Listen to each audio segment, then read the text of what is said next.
Hi friends, welcome to our channel JSW TV. Ashutosh Rana Telugu సినీ రంగంలో most popular villain. Star హీరోల చిత్రాల్లో పవర్ఫుల్ పాత్రలు పోషించి తనకంటూ మంచి గుర్తింపు తెచ్చుకున్నారు.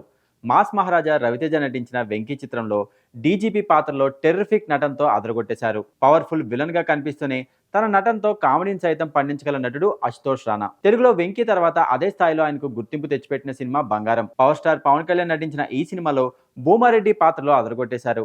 ఈ సినిమా మిక్స్డ్ టాక్ అందుకున్నప్పటికీ ఈ సినిమాలో అశుతోష్ రాణా యాక్టింగ్ మరో హైలైట్ అయింది. ఆ తర్వాత టాలీవుడ్ ఇండస్ట్రీలో వరుస ఆఫర్స్ అందుకుంటూ అతి తక్కువ సమయంలోనే బిజీ నటుడిగా మారిపోయారు. తెలుగులో ఒక్కమగాడు, విక్టరీ, బలుపు, తడాకా, పటాస్ ఇలా వరుస సినిమాలతో అలరించారు. అతి తక్కువ సమయంలోనే టాలీవుడ్ ఇండస్ట్రీలో తనకంటూ ఓ ప్రత్యేకమైన ఇమేజ్ క్రియేట్ చేసుకున్నారు. తెలుగుతో పాటు అటు హిందీలోనూ పలు సినిమాల్లో నటించారు.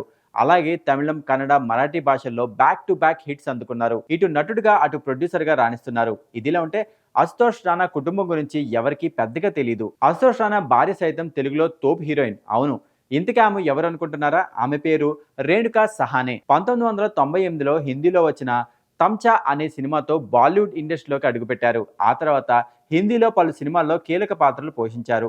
డైరెక్టర్ రామ్ గోపాల్ వర్మ తెరకెక్కించిన మనీ సినిమాలో కథానాయికగా నటించారు. ఇందులో జేడి చక్రవర్తి హీరోగా నటించిన సంగతి తెలిసిందే. ఈ మూవీతో ఆమె తెలుగు ఆడియన్స్ ముందుకు వచ్చారు. ఆ తర్వాత తెలుగులో మరో సినిమా చేయలేదు, కానీ చేసిన ఒక్క సినిమాతోనే టాప్ హీరోయిన్ ఫాలోయింగ్ సొంతం చేసుకున్నారు.